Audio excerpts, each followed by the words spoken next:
Let's see if it worked. I cannot see the chat from here this time. That's a bummer.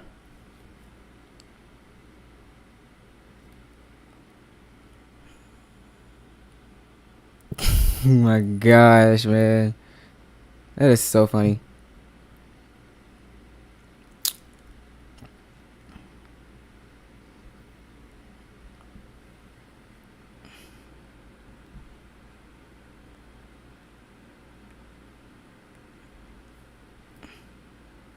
Honestly, it would not be a Coletrain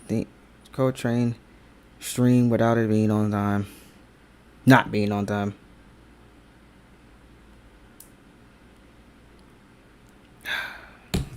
Yes. Alrighty, ladies and gentlemen. I think. Oh, that's a classic. I haven't done that in a while. I think we're good. I don't know if audio's fine.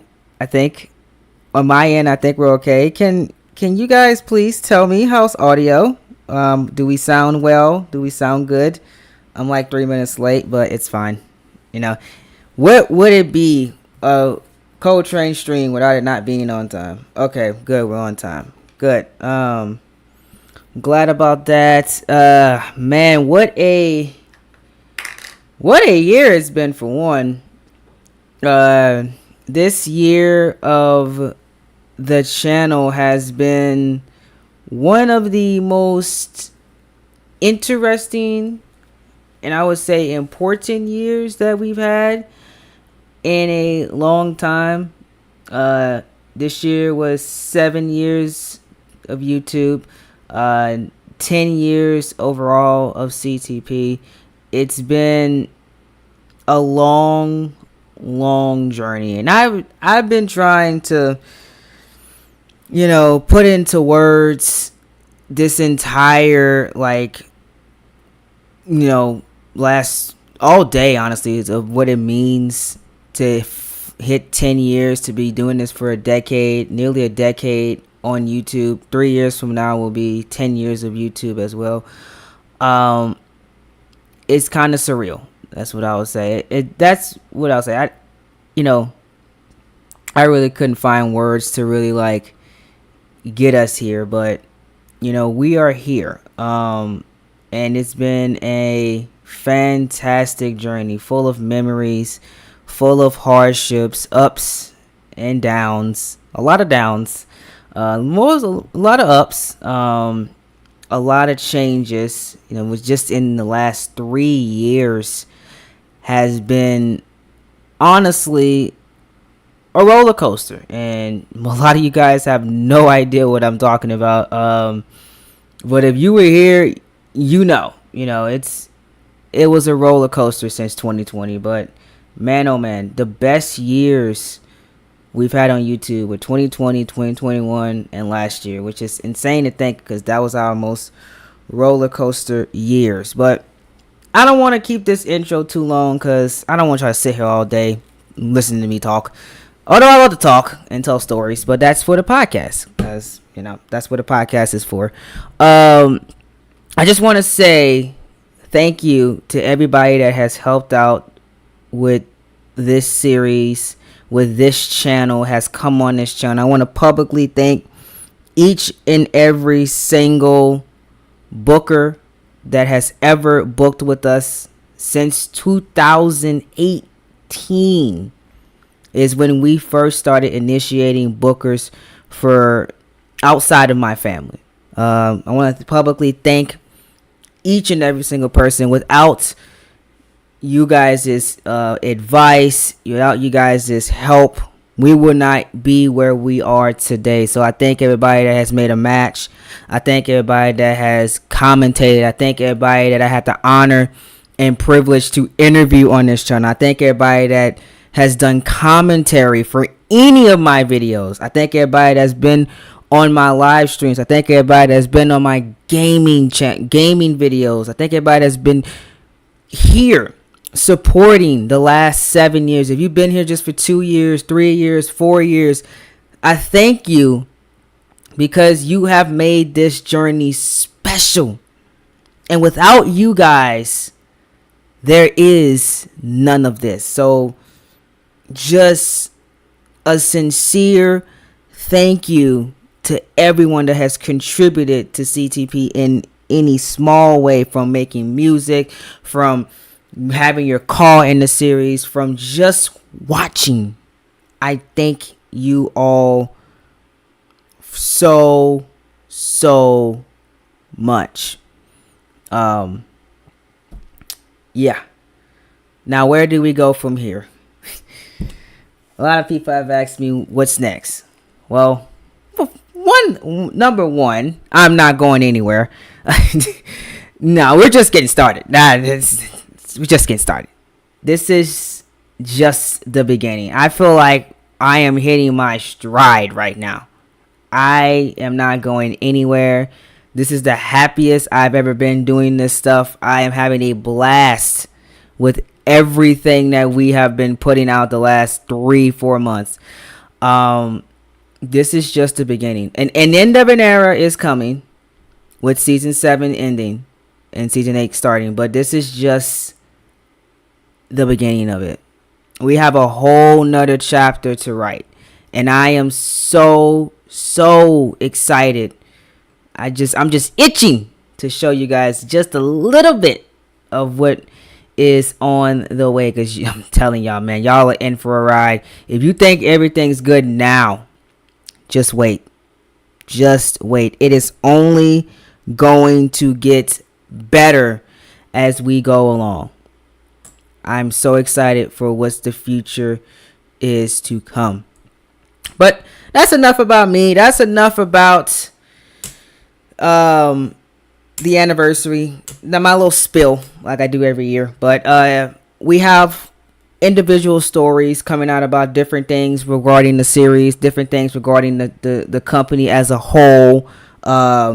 That's going to be coming out all week. The anniversary is just not the day of. It is always a week-long celebration. So make sure you guys stay tuned to our podcast and stay tuned to our YouTube channel. Things will be coming out all this week. But why are you here? The title of the video. So this year I've done something I've never done before. I have went back and looked at 3 years old worth of booking, 3 years old worth of stories, all this year, to recreate an entire show from scratch. By the way, with no storylines, because most of the stories was not written when these matches were pitched. Actually, most of these matches, honestly, were pitched. They were pitched with the original team. And I'm gonna go over it. And boy, oh boy, y'all in for a treat. So this year, how we're gonna celebrate is we're going to have a what if. What if you guys have seen the original from scratch at the end, but right before Las Vegas actually was even out of production, to be honest, the original season 7 WrestleMania Phoenix. This is the first ever WrestleMania season 7 Mania that was actually concepted and actually made. It was a 12 match show. One match that was unannounced. That was going to be unannounced, which you guys need to pay attention to the first night to find out what that match is. I will go in detail about the story behind it. 2 nights, 6 matches per night show. This is the first ever WrestleMania for season 7 that was ever made. It was actually concepted in April of 2020, by the way. I was sitting down. I'll never forget. It was during I was at home, had nothing else to do because, we were inside. For that thing that y'all know about. And I said, I listened to the feedback. I never forget. I believe the Royal Rumble just came out and it was 8 hours long. I said, okay, we're never doing this again. Never doing this again. Okay. I am not having an 8-hour show ever be produced ever again. I sat down with my bookers at the time, and we said, okay, we're going to come up with the WrestleMania match card for next season right here, right now. It was made April 25th, 2020. I sat down and I made this entire card in 2 hours. Yes, it took me 2 hours to make this card. Front to back, I had the entire thing planned out, ready to go. It was honestly a feat at the time because I didn't think that it was, at the time I thought it was awesome, but I never pitched to anybody because I was like, oh, it's gonna happen next season, so we'll just go along as we go. So yes, some of these things you're gonna be like, what do you this? But keep in mind, guys, this is 3 years old. Okay, this is 3 years old. None of this is canon, of course. This is a what if. So none of this is gonna actually happen in the series, but this is from 3 minds, okay? This is not just me. 3 minds at the time made this entire card for you guys. I want to give a shout out to Dylan here for this beautiful WrestleMania Phoenix logo and design, and I want to shout him out for these beautiful match cards. I paid very, very good money for these match cards. Guys, because I really wanted, I didn't want to go all out, but I really wanted to just showcase about what really could have happened, because this was in the cups. If season 7's format did not change, you would have probably gotten this, if the timing's right, honestly, probably last year you would have got this. Because it probably would have took me about 2-ish years to get to WrestleMania if I followed my current schedule. Yeah, probably 2-ish years. So you probably would have got this like last year if season 7 never changed. So I want to make it look beautiful, and I went all out with it. So thank you, Dylan. I appreciate him for the beautiful match cards. This is not in no particular order, by the way. So you will see things that you'll be like, which night is it on? You'll find out, because I still haven't really finalized what night is going to be on. I had a concept, but I got to go back and look at the matches I made, and when I'm putting everything together, I will figure out what night it's on. But I'm just going to showcase all of the matches to you all, and like I said, there is a match that will be unannounced, and you will have to watch whatever night that match will be on. I will talk about it, talk about the story behind that in just a few moments. So let's do a little quick shout out in the chat real quick. I don't have the chat pulled up because unfortunately my OBS is being a prick, so I have to go on my phone. So if it feels like I'm ignoring you guys, I'm not. I just can't see the doggone chat. But let's see who we got in here. We got Super Kid Gaming. We got the Wrestling Historian. Thank y'all so much for joining us. Pierre, thank you. Appreciate the 10-year shout out. What's up, Nick? What's up, Dino Man? What's up, House of Blurred? Did I miss anybody? I think that's everybody that's chatted. Thank y'all so much for joining me on this Tuesday afternoon. I really, really appreciate you guys coming in here and stopping by and trying to hear about me tell these stories about what's going to happen and talk about this match card and stuff. But I don't want to waste too much time. I got other things I need to do, like getting this show done for you guys. So,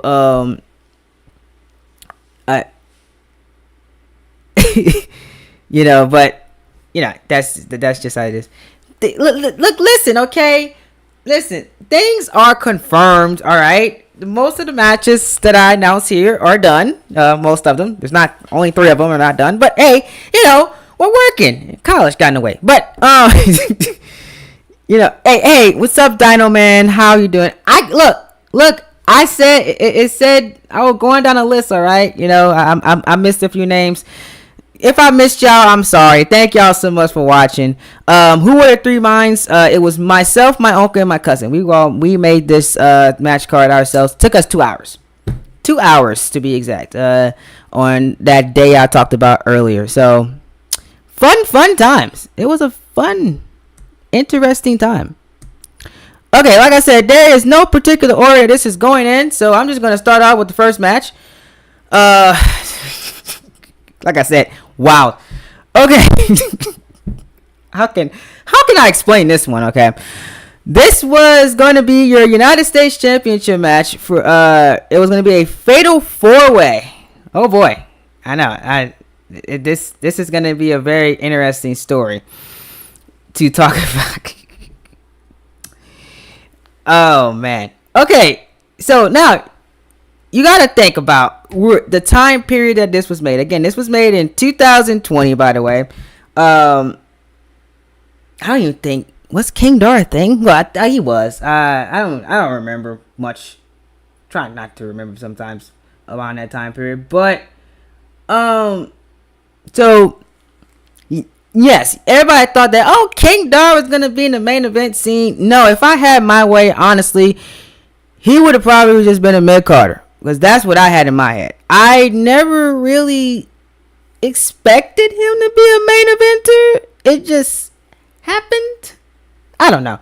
I was always under the fact that I was always going to use him as a mid-card guy whenever he eventually came to Raw or SmackDown. If things happened like they did, he probably would have went to SmackDown. Still, but he wouldn't have been the main event scene, at least for a whole year, if I had my way. But I know that's come as a surprise that King Dar is in this match. Yeah, that's pretty much what I had envisioned for him. Now you guys are probably wondering, why is Adam Cole here and Swerve, and why is Randy Orton here? Let's pretty much explain it. So this was going to be a big thing, because I was going to have Adam Cole win the United States Championship mid-season 7.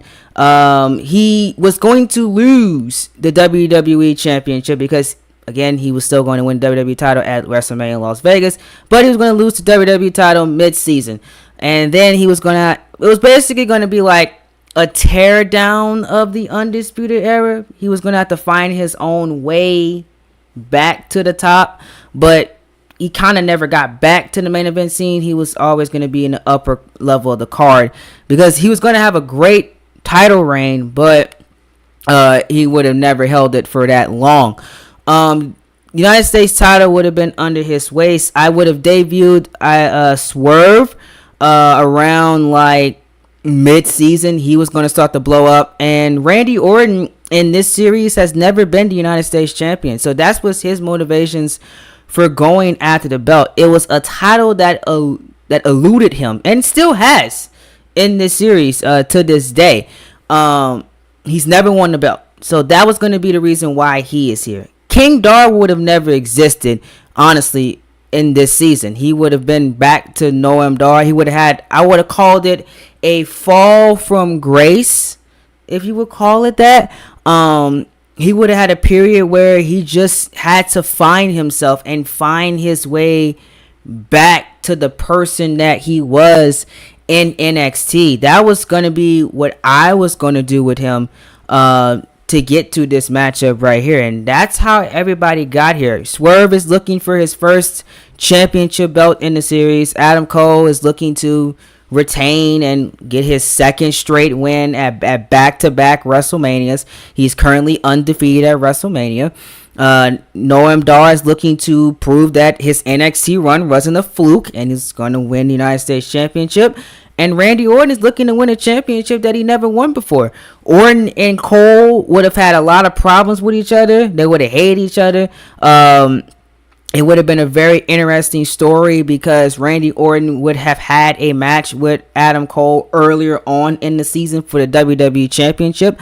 That was my original SummerSlam main event I had in my head 3 years ago, was Orton versus Cole. Orton was going to get close to becoming a 5-time WWE champion in the series, and he would have lost. Cole would have found a way to win that matchup, and so they would have had a little bit of history from earlier on in the season, fighting for the WWE title. Now, a couple months, about 5, 6, 7 months later, now they're fighting for the United States Championship.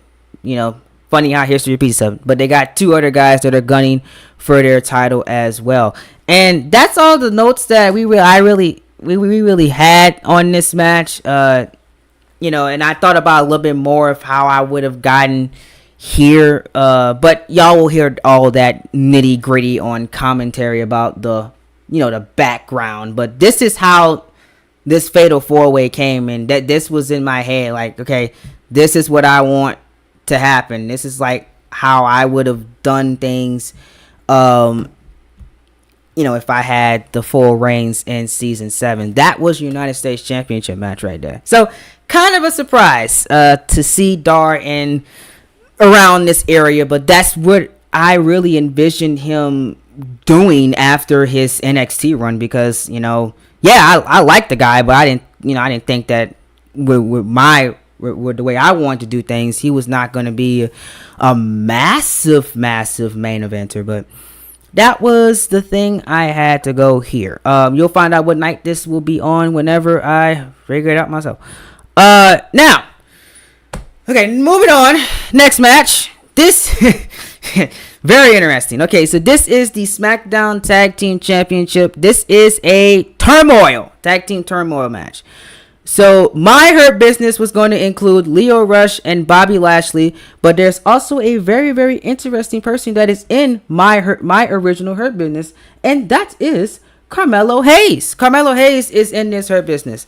I was going to do the Hurt Business a little bit different than what WWE did with the Hurt Business. This was kind of a thing I was developing like months after we made this match. Like, I knew that Bobby Lashley and Lio Rush was going to be here, and I knew that I was looking at Carmelo Hayes years ago, and I knew that I really, really liked him. So I kind of knew that I wanted him in my Hurt Business or version of it. We never really got that far to see if it was going to be like 4 of them or 5 of them. I only had 3 in my head, and that was 3 I had. Y'all, if anybody knows me, I love Lio Rush. Lio Rush has always been one of my favorites. It's very, very unfortunate how his career has gone IRL, but in CTP, he's a former cruiserweight champion. I even had plans at one point to put the IC title on him. I'm a massive fan of Lio Rush. I don't know about y'all, but Lio Rush is one of my favorites. DIY. Now, in my series, Ciampa and Gargano have never split up. And originally, they were not going to split up at all. No heel turn from Ciampa, none like that. When they debuted, they just never really was together. Ciampa went on to do his own thing. Gargano did his own thing. I remember I did a really like a Survivor Series match in season 6. It was Ciampa as the United States champion. Gargano was the Intercontinental champion. So they in kayfabe, they were just former friends. They just split apart. I never turned them like I never did a full. I never did like a full heel turn. Ciampa was just crazy and mad on his own, and Gargano was Gargano.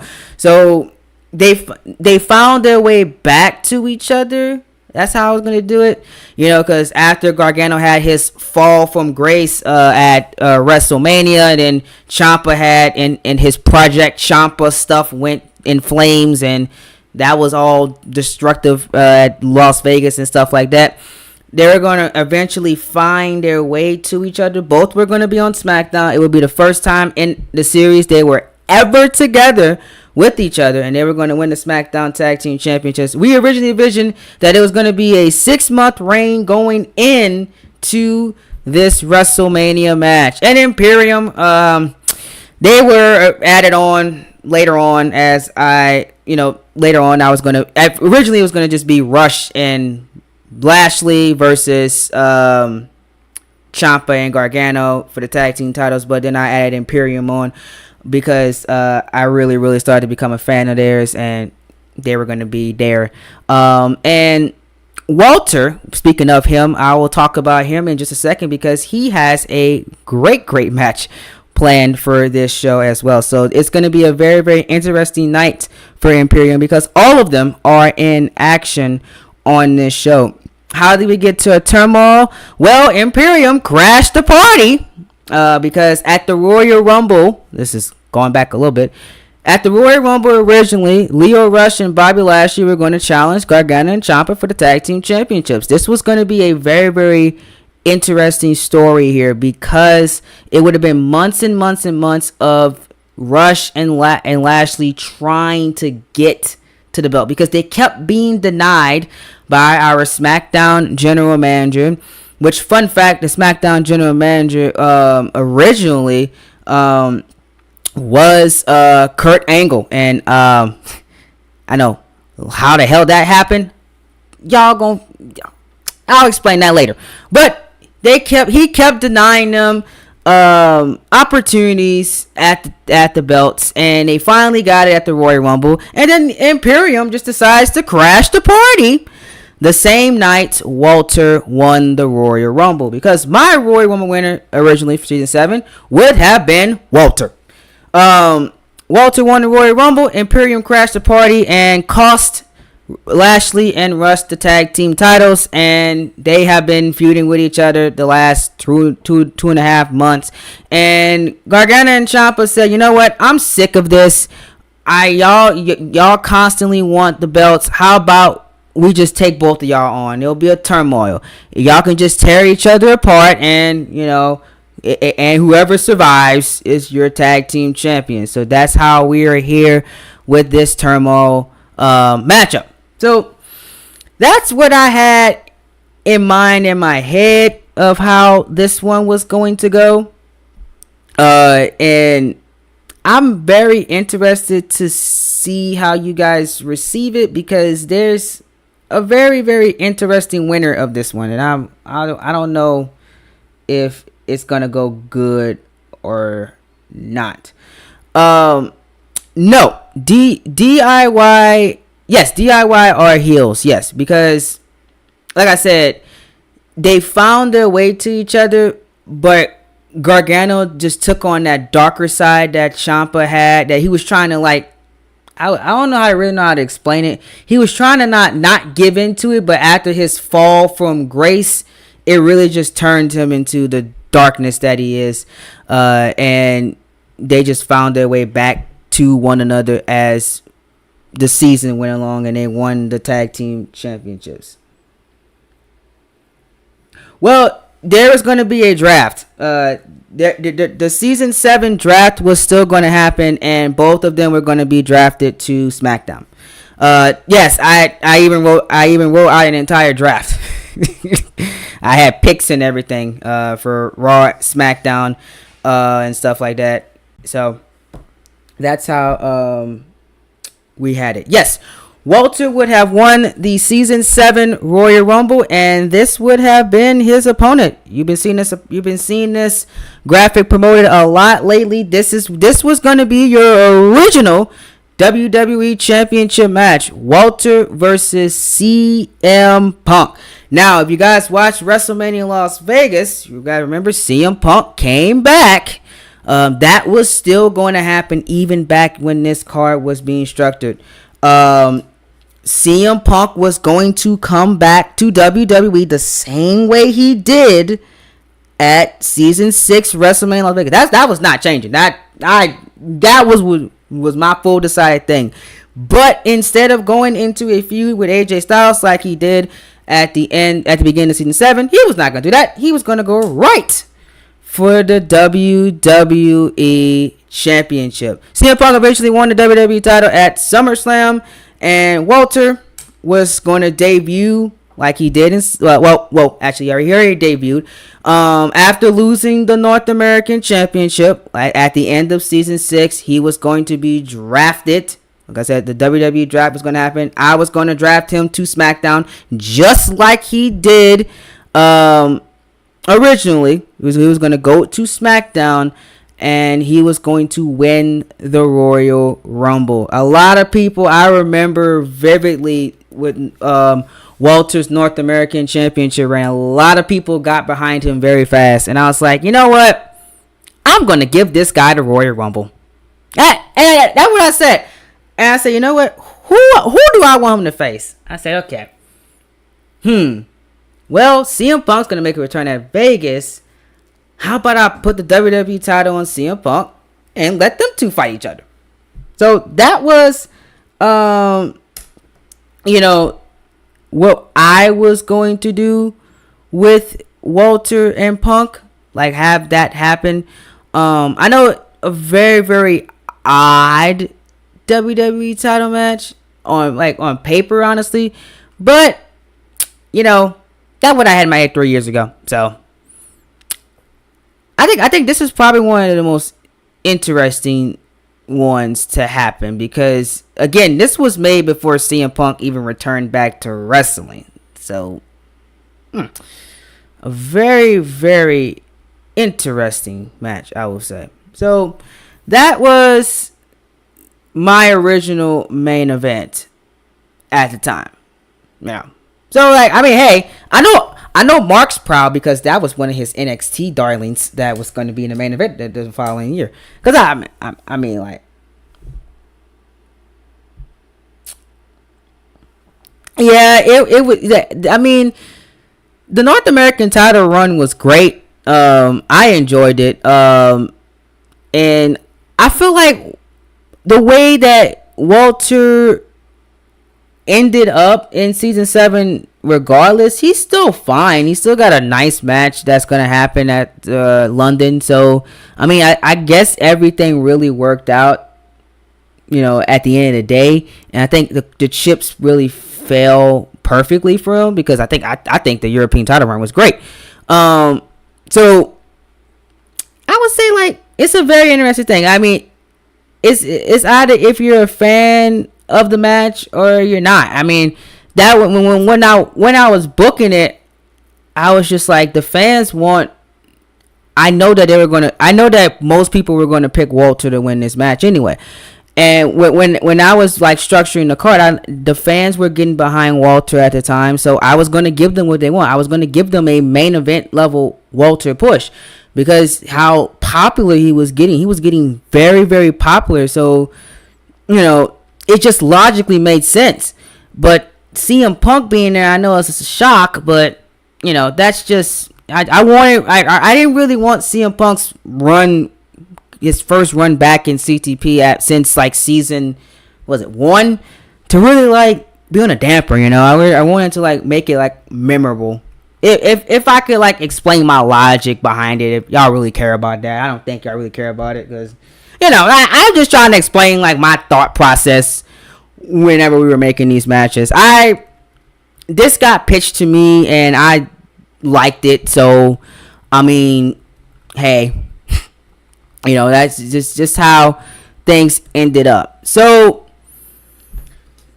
this one, okay. This was gonna be for the Pure Championship. This was gonna be Cesaro versus Carmelo Hayes. As I talked about earlier, Carmelo Hayes was going to be a part of the Hurt Business. He's representing the Hurt Business in this match. And my boy Cesaro, you know, he was going to bring in the Pure title to WWE with the Pure rules and all that fun little jizz. All the rules, everything's remained the same, all that stuff of that. That was going to be a big Cesaro push that I was going to have. Like, I was going to have him do that. This was mostly a lot of this story was really behind me mostly, because like I said, I started looking at Carmelo Hayes like years ago, and I really, really liked him. And I was like, I said, you know,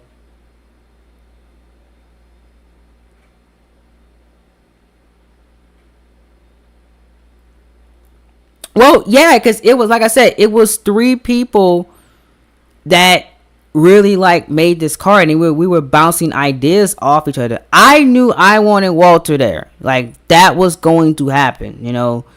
Like as soon as I seen NXT TakeOver Las Vegas and I commentated that show, or what was it? What did I commentate that show? I don't know. I don't know. Put the clips together. I don't remember how I did it or whatever. Soon as I seen that match, I would say, like, that's where I was going.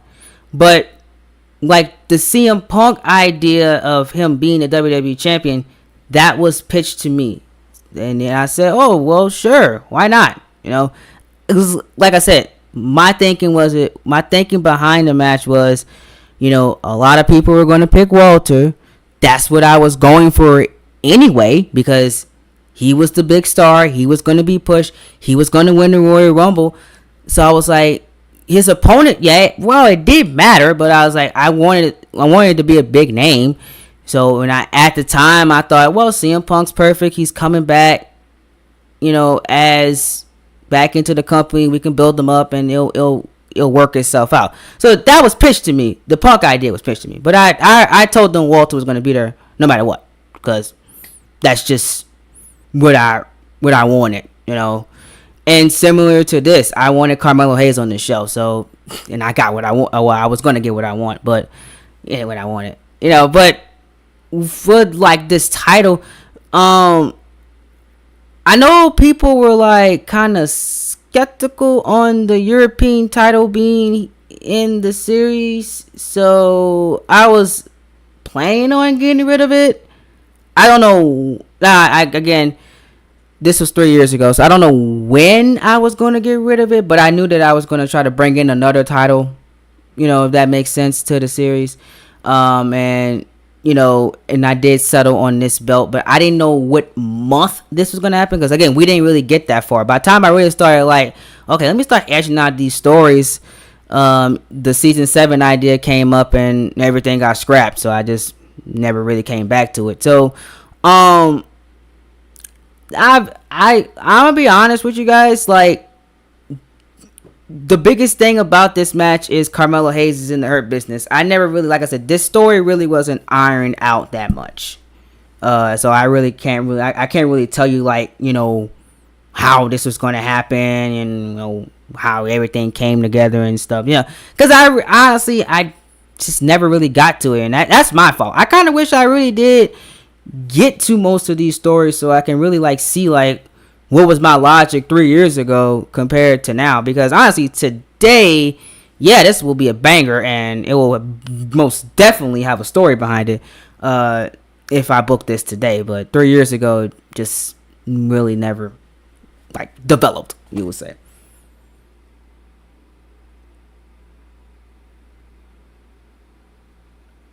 Yeah, yes, he was still on the indie scene, but like I said, I told you guys, I started watching, if you guys recall, I started watching a lot of things outside of WWE around 2020-ish. So I've been started, like, watching his matches and stuff, and, like, looking at clips of him and stuff. And I took a really, really good liking to him. And I wanted him in my Hurt Business. So I just like to look.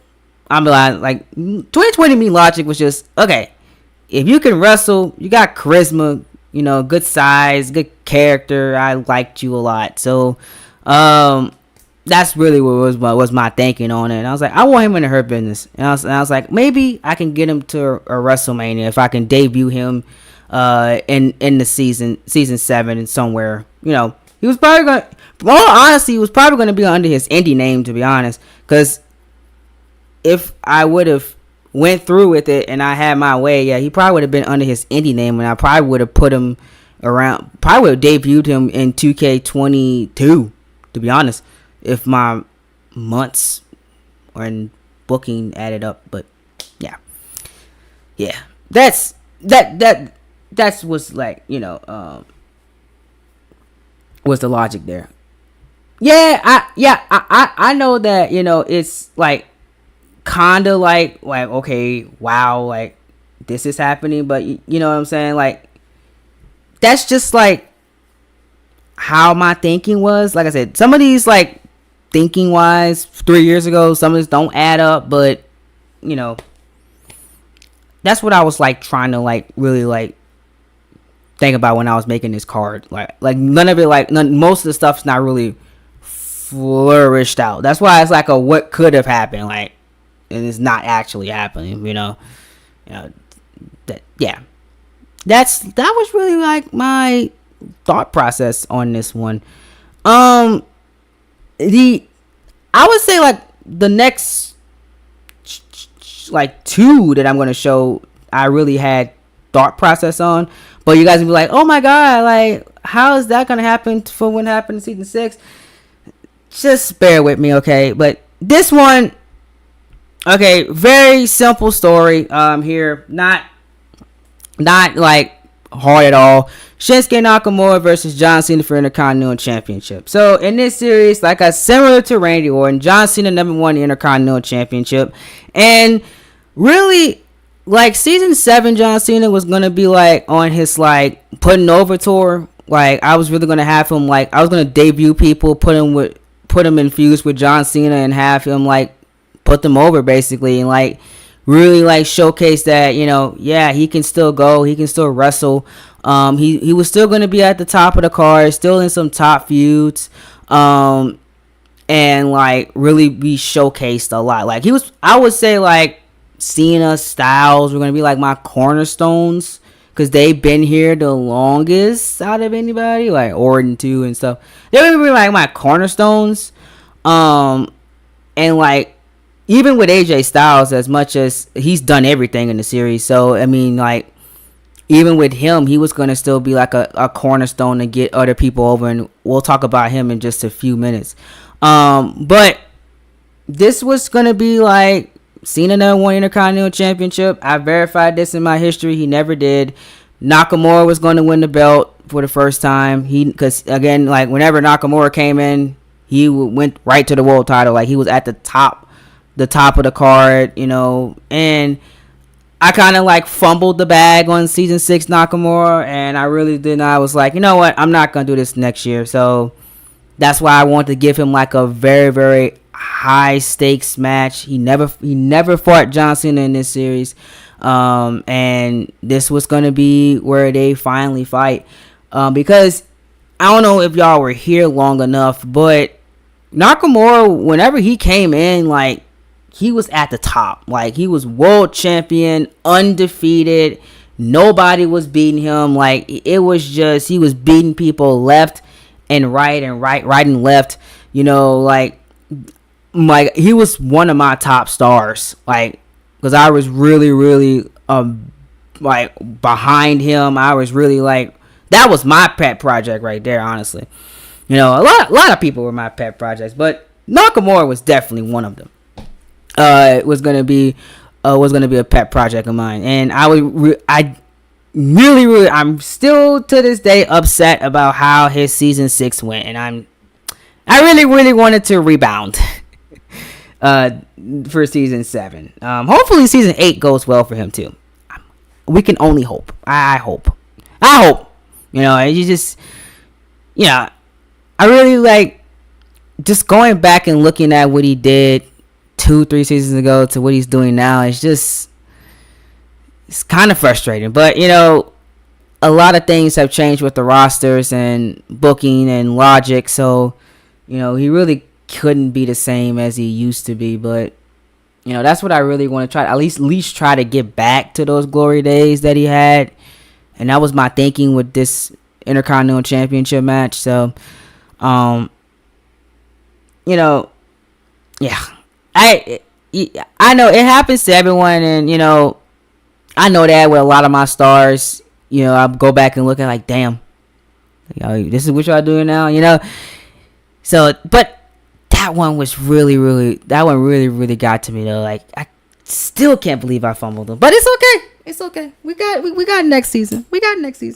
He'll be alright. He's gonna be fine. I know he'll be fine next year. So I'm not really like worried about him going into next season. But you know, just yeah, that's pretty much all I gotta say on this one. But that was my thought process on that. Let's see, what haven't we talked about yet? So okay, so we're gonna take this one off. I guess we can go back up here. Let's do this one real quick. This was gonna be the Raw Women's Championship match. I mean, simple logic here. Okay, so I gotta really explain this. So Paige really was like a massive deal back then in the series. She was like, I was always a fan of Paige whenever she was in WWE, and I made sure to keep that same energy in my women's division. Like, she was one of my top stars in the women's division. So it's basically the top star of the women's division of the past versus the top star of the women's division now, because Paige dominated season 2 to season 5, and Sasha Banks dominated 6 and 7. So that was the logic here, because Paige never won the Raw Women's title. She got close. She never won the belt. She's only been Divas champion because when that belt was a thing in the series. Never was a women's champion. Never really got there to the top. And basically, like, this was going to be her redemption. Her redemption season to finally put her over the edge. But like, now the women's division is so different because I wrote her off about season 5-ish. Like around like 5, early 6, she was just starting to slowly but surely like dissipate from the series. So she hasn't really done that much in a couple of years. So my thought process was to bring her back and like really like tell the story of like, okay, things are different now. Whenever you were at the top, AJ Lee was here, and we had, you know, Natalya was at the top of the women's division whenever you were here. Like, you know, that was your challenges. Now you got like better wrestlers, better characters. The women are more showcased more. Y'all can like do more. You're not fighting Nia Jax now, you know, and things like that, you know. Yes, because Paige and Nia Jax happened. I don't want to talk about it, okay? Anyway, you know, so she's not doing those things now. You know, she got a better competition, you know, than she did, you know, back then. So that was my thought process. And this was going to be my women's Royal Rumble winner was going to be Paige, her redemption. And she was going to fight Sasha Banks. Now, you guys know Sasha Banks beat Bayley at WrestleMania in Las Vegas. She was going to get drafted to Monday Night Raw, be the Raw Women's Champion, never lost the belt. She has been Raw Women's Champion since WrestleMania Las Vegas, still has not lost the belt. Now she's defending her championship against Paige here at Phoenix. And that's basically the crop of the story right here. You know, so that's pretty much like how I did it. You know, Sasha Banks, same thing. She was at the top of the division when the women's division wasn't that good. Paige was the top of the division when it was that good. Now you're finally meeting each other, and now we're going to see like who is truly like one of the best women in the series. Like, who's the best? Like, who's at the top? Like, who's truly at the top? That was the story that I had going in mind. And well, what was I going to do for the Raw Women's Championship at the time? So, like I said, no particular order this is going into. I think I'm almost done with the matches that I'm going to showcase here, because I think I showcased most of them anyway. I got to find... Okay, here it is. Sorry. OBS jumbled my graphics up a lot. But now this one is very, very, very interesting. Okay, so this was not an idea for me. Nope, I didn't pitch this. I pitched the Raw Women's title because I was going to mostly move on to like Raw stories for season 7, and I was going to like have the other part of the team do SmackDown stories. But this was not my idea. I know, surprisingly, would have been, but I no, it was not my idea. So the greatest. I love this character so much. Wow, look, I came up with the character, okay, but this was not my match idea. The greatest woman of all time, the GOAT, Bayley, versus Bianca Belair. 15-minute Iron Woman match. Hashtag best versus EST. Woo, man. Man, as much as I so hardly want to like come up with this idea, I didn't come up with it. I did not come up with it. My cousin pitched it. He wanted to see it. You know, of course, I'm going to agree to it because it's my two favorites. But it's a character I made. But you know, it was going to be the final chapter. So what do I mean by that? So in this series, Bayley and Bianca Belair have fought twice. Bailey has beaten her twice. It was for one time was at a SummerSlam show. Bianca lost. Bailey beat her on a SmackDown as well. So this one was like gonna be like really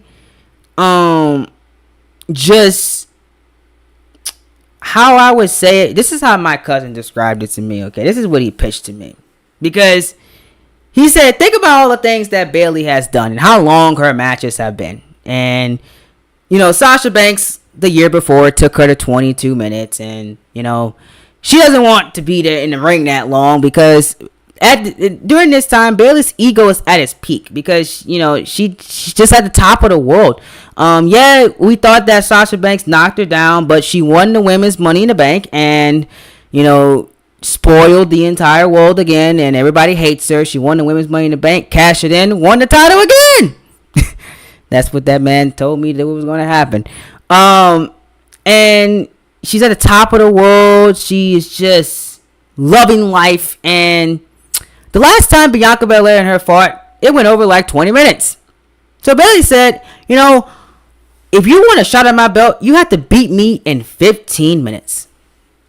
Now, I don't know where that man came up with that story for, but I was like, okay, so you want Bailey to say that she doesn't want to wrestle more than 20 minutes? Because, you know, she's at the top of the world, and, you know, Bianca got to beat her in less than 15. I was like, all right, cool, I guess. So Bianca was going to agree, and now we're here. It seems like rocky storytelling, but again, this is 3 years ago, so I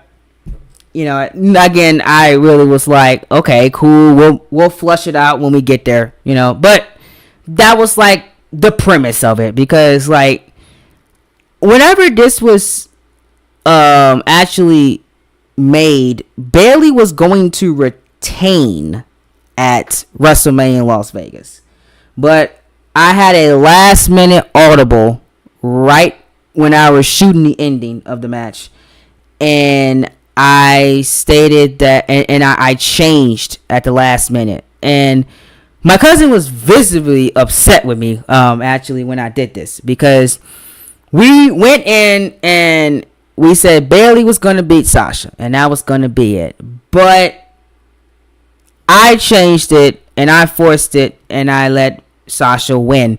So it kind of like influxed these plans that was going to happen the next year, because she was supposed to keep the title to get to this match. So yeah, you're looking at this like, damn, like she was going to win the title again, but that really wasn't supposed to happen when this was made. She was supposed to keep the title, but I at the last second let her tap out and Sasha Banks won the match.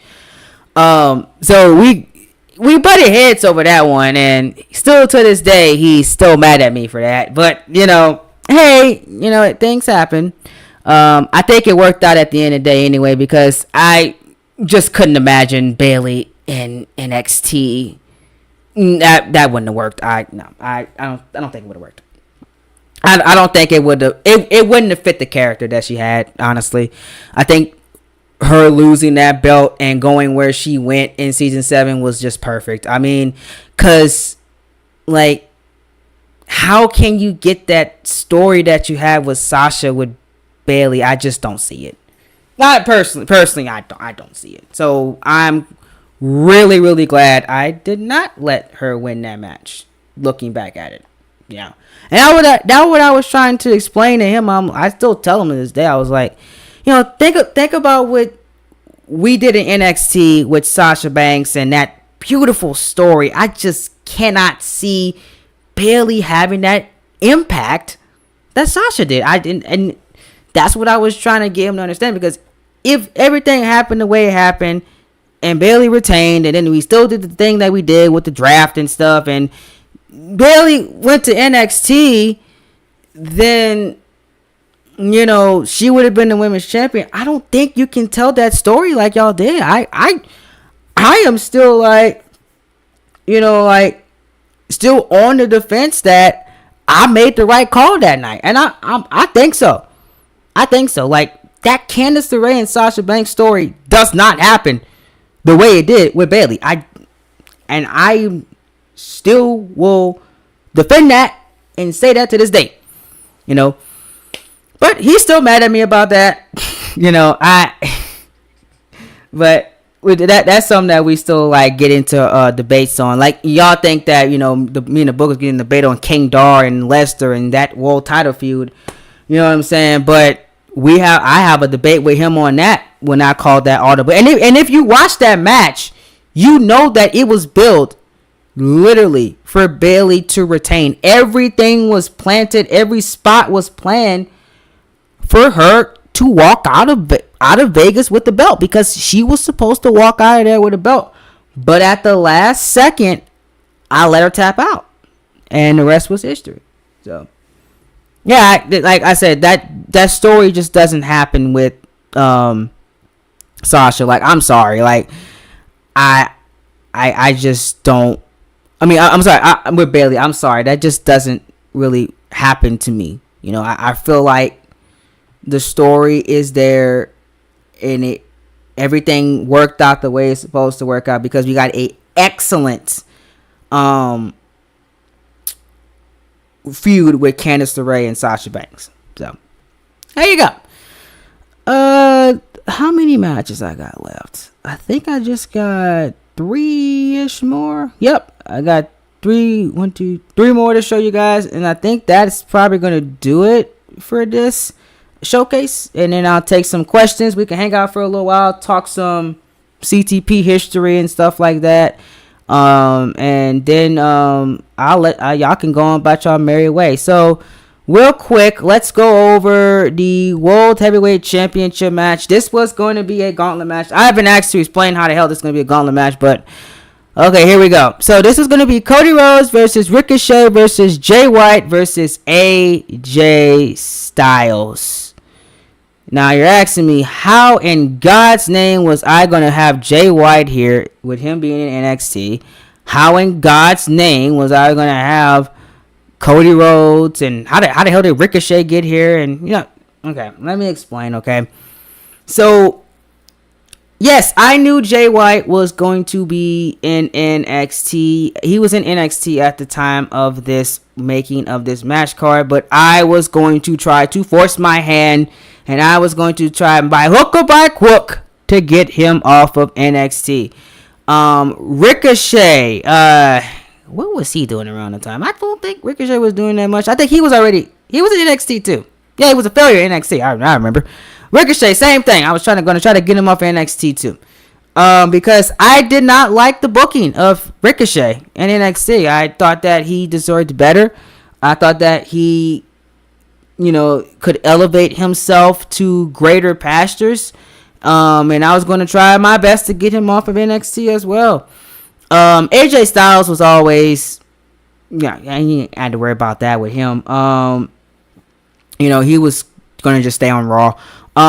And Cody Rhodes, I think I have the story if I was going to debut. He was going to come back to WWE the night after WrestleMania in Las Vegas. That's how I had it in my head. Yep. I was going to say, like, the draft was going to happen, and it was going to be like the Raw GM was going to be like, there was a signing that was that happened on the night of the draft that was unannounced. Stay tuned. The following weeks, you'll find out who it is. And then Cody Rhodes was going to show up at the end of the show on the first episode of Raw in season 7. That's how he was going to debut or re-debut back to WWE. And he was going to have his, like, not kind of similar to how, they had the thing with WWE with the finish the story thing. No, I wasn't really going to do that because, he really, like, in this series, like, he got close, but he never, like, got there because of that. That was because of me, because I never really pulled the trigger. So, I was going to make that promise. The final 3 in the Royal Rumble, it was going to be Jay White, Ricochet, and Walter. kind of a like kind of a like a symbolism for like the NXT guys from the season before, because Ricochet was in NXT, Jay White was in NXT, Walter was in NXT. So I was gonna have those guys be like the final three, and Walter was gonna eliminate them both and win. But Jay White and Ricochet were trying to stake a case at the World Heavyweight Championship, and that's pretty much like how I would have had it go along. And then AJ Styles was just going to be feuding with Cody Rhodes throughout the season. That's like all the notes I had when I was like putting it together. But yeah, that's like really like the gist of everything, like in my head from 3 years ago when I was making it. But you know, gauntlet wise, I was like, I really wanted to like have it not be like a fatal 4-way, get ready at a fatal 4-way, and I really wanted like a big gauntlet for this one to like really showcase everyone. So that's pretty much the reason why I did it the gauntlet way. But can you guys hear me? JW, can you still hear me? Hello? Am I still here? I hope I'm not sound dead. Hello? I don't know if I'm... He said he put a question mark, so I don't know if he can hear me or not, and I'm still talking. Can y'all hear me? Okay. Yeah. Okay. So I can tell you guys now, this match is going to be on the first night. This is your main event, because I already have everything done for it. There is a surprise in this match that I need to get that segment done. But there's somebody else that might show up here or might not. We'll see. But there is a surprise. I need to record that segment. But yeah. Oh, I'm sorry. I don't know if that was my internet or something else, but yeah, I'm gonna try to make this quick. So then I had this match, Pete Dunne and Trent Seven, and I had Rey Mysterio and Dominic versus Jimmy and Jey Uso for the tag team titles. This is a lot to go over, so I'm probably just gonna save that for the premiere, because I really want to talk about this last one real quick. So this match oh man Expert has a really fun story on this one. I really wish he was in here right now. I really wish he was in here, because this right here, guys, was actually supposed to happen, like literally this season, even before everything got canceled. Like, well, not canceled, but switched over. But this was supposed to happen, like, genuinely. I think it was like pitched and everything to go down right here, right now. Wait, what you mean you didn't know? I scheduled this streaming like 3 weeks in advance. Yep. This was so close to happening this year. So close. Like, you would think that it was like a pitch away from not happening. Like literally, like it was very close. So, like, really, the premise is like, for this match, if the Undertaker loses, he retires. Simple as that. Like, if Karrion Kross beats the Undertaker, he will be the second man to ever beat him at WrestleMania. AJ Styles is the only one to ever do it. Undertaker's 25-2 at WrestleMania. 25-1, I'm sorry, at WrestleMania. And if he loses, he retires. So kind of like the like similarly to like what's going on like with Undertaker at WrestleMania London. Kind of similar situation, but a different opponent, of course. But because obviously Cross is fighting for the WWE title. But yeah, I mean, like this was like very, very close to being happening at London. Like until like a new pitch happened and we had a new story and stuff. But it was actually like a really, really crazy story of how this one was going to happen. It was going to be a premiere, but I didn't feel like adding the match cards together, and I didn't feel like putting music over it. So I was like, I'm just gonna talk about it. I kind of was like, it's midterms. I don't feel like editing this thing together. I'm just gonna talk about this stuff, but that's pretty much like the gist of what I had. Like the matches that I had, these are like majority of them here. I believe that's 11. I think I showcased all 11 except the one that is a surprise match that was not announced here.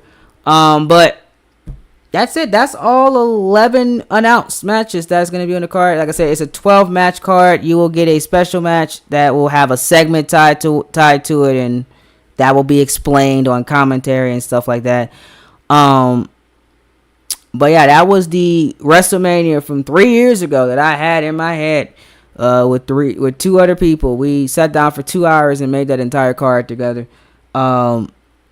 With obviously you guys seen that most of the stories wasn't done because, like I said, this was April and season 7 got canned in the summer of 2020. So never really was a reason to go back and make the stories, because why would I make a story for things that wasn't going to happen? I was like, but I still got the matches, so why not just talk about them and like make an anniversary thing out of it? So one quick thing, please do know, because I have seen comments already, this is not, and I repeat, this is not the actual WrestleMania match card, okay?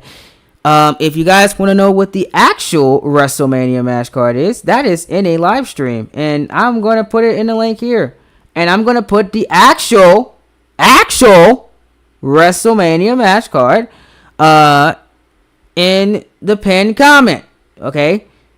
This is not the canon WrestleMania. I'm going to have to like address this, because I know somebody's going to ask the question, is this the actual WrestleMania? No, it is not.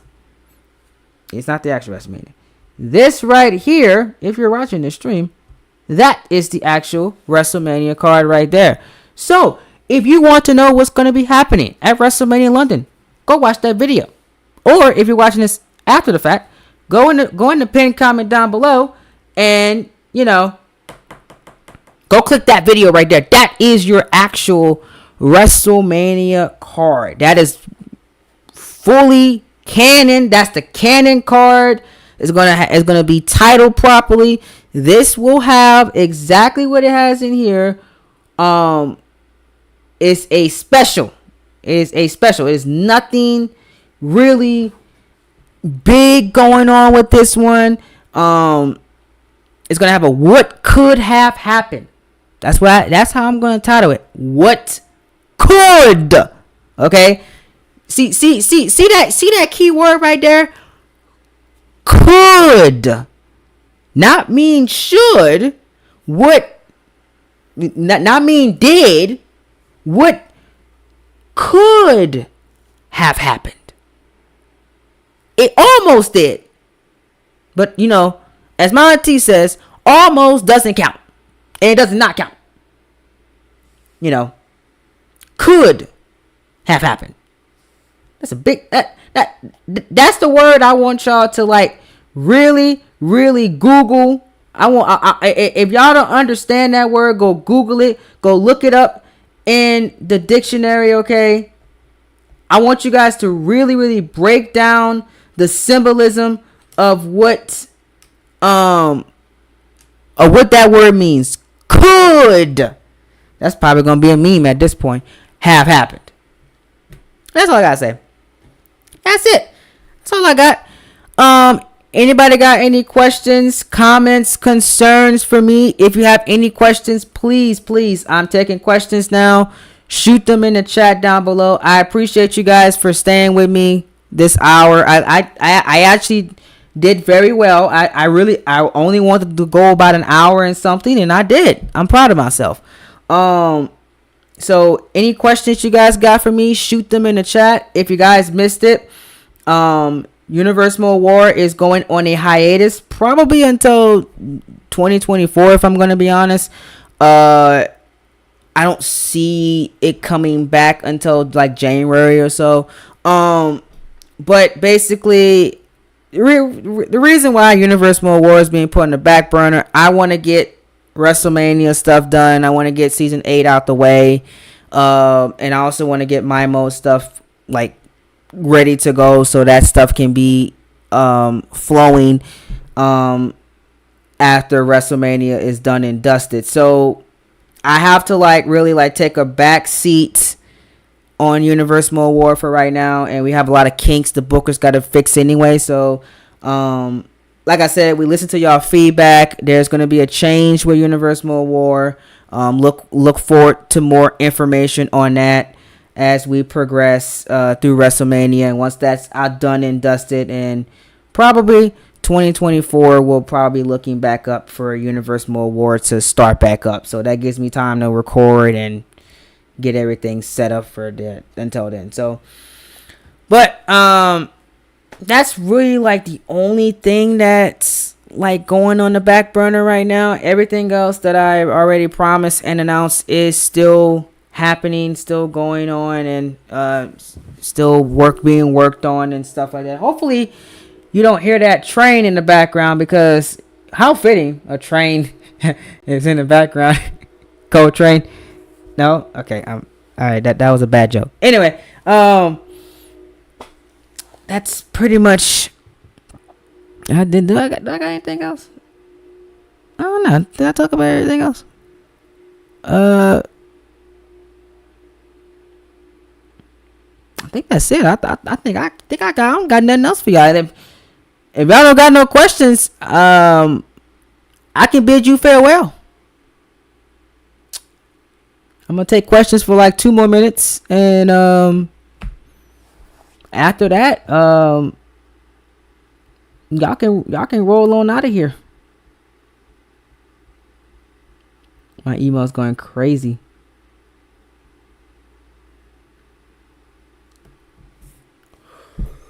Whew, what a year, man. What a year it has been. I cannot believe it's been 10 years, bro. It still don't seem real. It still does not seem real, man. Y'all know when this stuff started. I was in 5th grade. I know that. I was in 5th grade.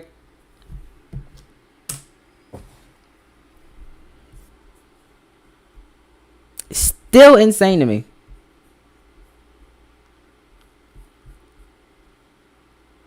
Oh man. Okay, but I need y'all to get this video a like before y'all leave though. Please like this video, and if you're new, please subscribe to the channel so you don't miss this little WrestleMania that we have coming up. You don't miss WrestleMania London. You don't miss the ending of season 7. Please like, subscribe, share. Cause I know we had about like 9-10 people in this stream. Y'all better like that video. Cause a like goes a long way, people. It's the anniversary. Right? We should at least have 10 likes for 10 years before we get off the stream. At least 10. Okay. It's the anniversary. Basically, I went over the rest of the match card, made some announcements, and saying that I'm going to take some questions. And if y'all don't have any questions, I'm going to basically end the stream because I don't have anything else to really talk about. Because all the like other stuff I got to talk about could be podcasts, and I need material. So I need podcast material, so I'm going to wait to talk about other things on the podcast. like, canceled storylines that I had. I think y'all are gonna like some of the canceled ones I have. I'm calling it CTP canceled. So all the canceled storylines I had because of in real life drama, and because people told me it was a very stupid idea. So I'm gonna talk about some of the canceled pitches I had, some of the canceled winners I had of matches, canceled TV show ideas, canceled groups I had. There's a lot of groups that were supposed to happen in this series, and that's going to be a very, very interesting podcast series. I cannot wait to record the first episode. Like, my first 2 segments are absolute gold, and I think y'all are going to really, really like that series.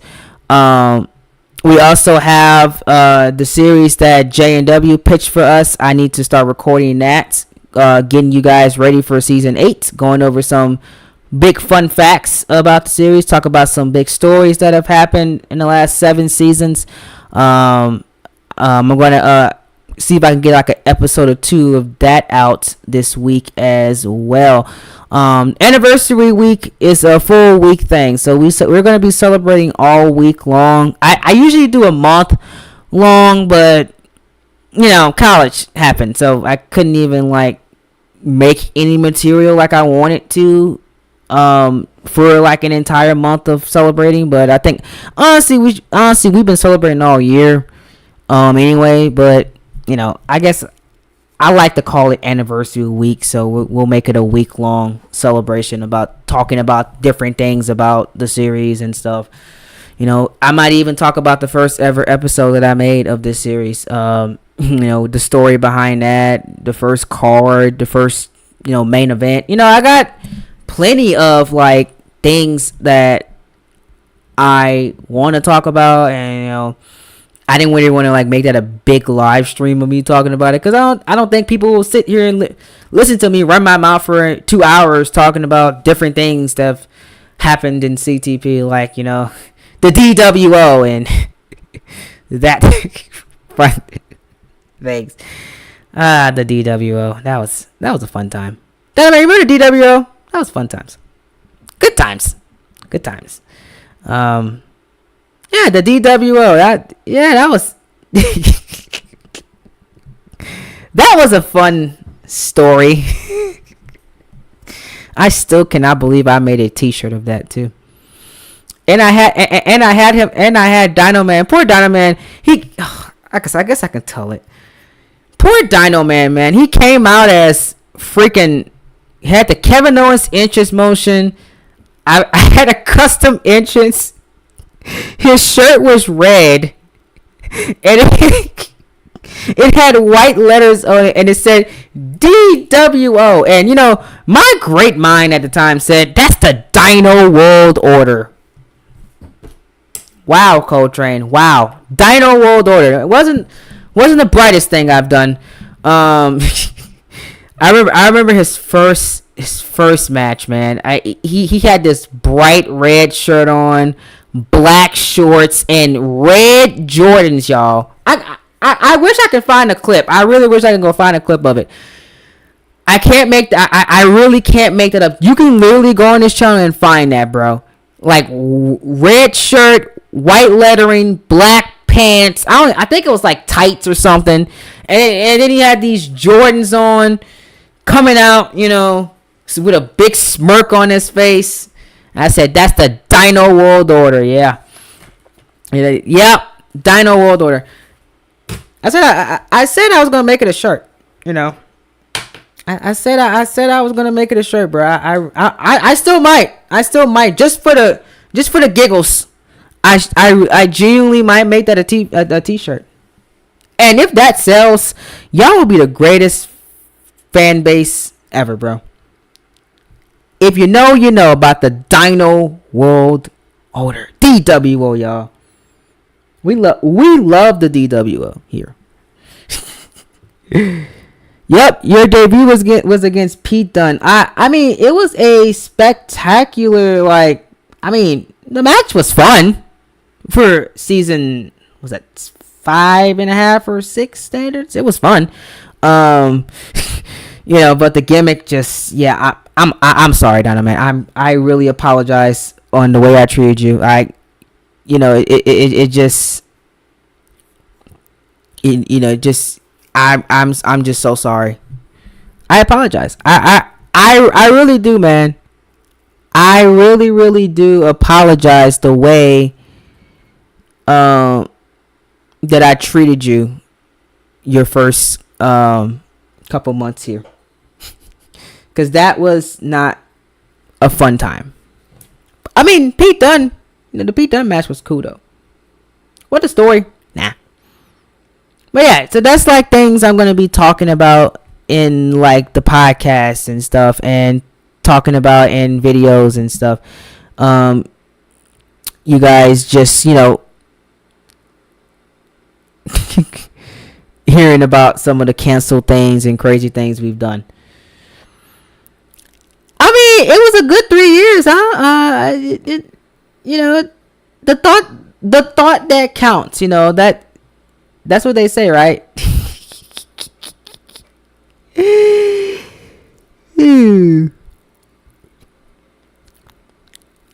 I mean, you gotta admit though, like, you were injured for 3 years and you wasn't used that much, but at least you didn't like have like a random stable. That counts. Yeah, I mean, like the Damian Miles stuff was fun. I gotta give Super Kid Gaming his credit. That was a very, very fun character. Fun times. And he had that little moment where he actually got to ACW. And that was a really, really fun story. I enjoyed that a lot. So shout outs to Damian Miles, man. Damian Miles, absolutely goated. So yeah, we did make up for the DWO eventually. Yeah, it sure did. It sure did. It was a promo you did. You were cutting on live stream. Was the reason why you got that matchup, which is absolutely the funniest thing ever, bro. That was still one of my favorite live streams I've ever done. Still is. Like that was a classic. Just so awesome. So awesome, man. What a ride. What a ride it has been, man. Y'all are truly the best. You truly the best. Yes, y'all hurt my feelings last weekend. I ain't win that money. But, hey, y'all are still truly one of my favorite people. And I appreciate all of you for hanging out with me on this Tuesday afternoon while I run my mouth ever so gently. Yeah, it was great character work. Yeah, great character work. I'm all in too. I'm all in. I would look forward to seeing him. See, Gabe is a real one, okay? Gabe voted for the train. Let me tell you something. If y'all voted for the train, I want you guys to put on Twitter and tag me. I voted for the train. And tag me in it. See, y'all were real ones. Y'all actually listened to my pitch. I sat there for 4 hours. 4 hours of my life, man. Trying to I gotta leave it alone. I gotta take my headset out. I sat there for 4 hours on TEW. I still can't believe I didn't win that money. Still can't believe it. But it's all good though, because $100, the Lord is God is good.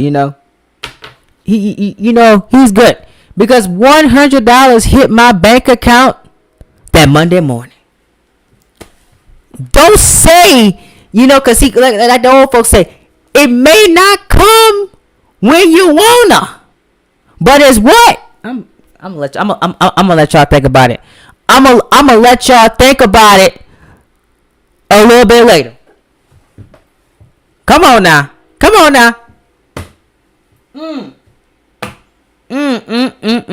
So you see, at the end of the day, I still was rewarded for my time, man. You know, I still was rewarded for my time and effort and all my good deeds I've done this month with people and making sure they straight and keeping them on a good path and, you know, entertaining you guys as much as I can. I got blessed on that Monday morning. Ooh. I'll be here all day talking about it, man. I'll be all day talking about it. That's what I said. See, that's why you do right by people, y'all. That's why you do right by people. And if people don't do right by you, you mind the business that what? Y'all know my favorite saying, pays you. If it does not pay you, it does not need to be any stress. If money's not involved, if your life not gonna change about whatever going on in that person's life, leave it alone. That's how I live my life. That's exactly how I live my life, man. Exactly. That's why I was so happy, you know. I was so happy when that money hit on Monday morning, because I knew entertaining y'all, making y'all laugh, doing what I did all month long was eventually gonna come back in a blessing for me. Oh yeah. Ooh. Yep. It's all right. Yeah, Gabe, you a real one, man. You are a real one. I am retweeting that. See, I am retweeting that. Let me retweet it right now. I'm retweeting it live on stream. There you go. It was a fun stream. And that, all jokes aside, all laughter aside, I had a fun time during that stream. Hopefully we'll be able to do another one. I don't know if that will be happening in the next 2 weeks. Probably not, because I got things I'm going to be taking care of and stuff like that. I want to tell you guys another blessing I got and another privilege. I will be heading to Chicago next weekend, people. I will be in Chicago. I will be looking to make some content for Deshaun Train Productions. I might vlog while I'm in Chicago. Y'all know me and my life. Me and vlogging never get along, but hey, I might be vlogging while I will be in Chicago. Maybe if I possibly might run into a CTP fan, we'll see. I don't know if I will or not, but it is possible. I know some of y'all are in the north, so hey. I will be there from Thursday to Sunday of next week. So I am very, very excited about finally going to Chicago and seeing and exploring the city. So the train will be in Chicago. So expect some vlog content. I might actually go live. I don't know. I haven't decided yet, but if I do, it will probably be on Deshaun Train Productions. So if you are not subscribed to Deshaun Train Productions, I urge you guys to do that. So if you guys want to keep up about how my Chicago trip goes, you absolutely can. I was telling you guys that just in case you guys do not hear from me or there is no content next week, that is why. I will not be in the state that I live in. I will be out of state and even like out of state completely. So if there is no like YouTube like content, that is why. You know, how can I record commentary when I'm on a plane? Doesn't really work like that, you know. So let's say if WrestleMania does get done this week and we can't get the commentary done before I leave, I promise I will try to get the commentary done when I come back. So that same goes for any unreleased episodes. All that needs to be done, or I can't call it after Wednesday of next week. So I can call up until basically November 1st. November 1st is going to be my cutoff. I'm not calling anything until I come back from Chicago. I feel like it's a much needed break, honestly, because I've really been going very hard on this YouTube stuff, and I really have been going hard learning marketing strategies, getting business things involved, trying to really grow the channel for you guys to really put more eyes on the content and make things better for y'all. So I've been doing things outside of college, with my degree. I'm even planning on learning marketing, taking a marketing class and economics and finance, trying to finance the company, and stuff like that, so I can start learning how to build things and pay people to do things and budget accordingly. So that's the stuff that I've been doing, and that's the stuff I'm going to go to Chicago to learn. I'm going to be learning things. It's basically a business trip. Really, that's what I really call it. It's a business trip. It's a chance to wind down, but it's also a chance to go there to grow the company, because that's my goal. I want to grow CTP and stuff. That's the goal there, is to oh, we're lagging now. I got it. Okay, yeah, YouTube's acting up. I'm about to close anyway. I don't know if you guys are lagging on me. But I see it's going in and out. Yeah, I'm about to close anyway. But the goal is really to grow, manifest the company, and get it bigger, badder, and better. You know what I'm saying? So that's what I'm gonna be doing. I'm looking forward to my Chicago trip. But it was nice hanging out with y'all. Thank y'all so much for joining me today. Hope you guys enjoyed the match card. If you did, subscribe, share. I would really appreciate it. Thank y'all for 10 years of CTP. We're still going strong, we never left. Thank y'all for 7 years of YouTube. Really appreciate it. Be phenomenal or be forgotten. Remember to be glorious at every single thing you do. I don't know if y'all are hearing what I'm saying, because it looks like the YouTube video is acting up. But if y'all can't hear what I'm saying, I apologize. But I've been your host, Coletrain, and I'll see you guys in the next live stream. Appreciate y'all, and I will talk to you guys later.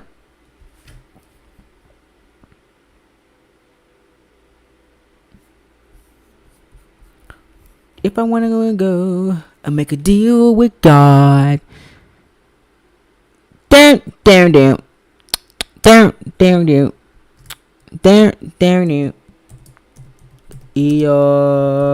I want to, could make a deal with God.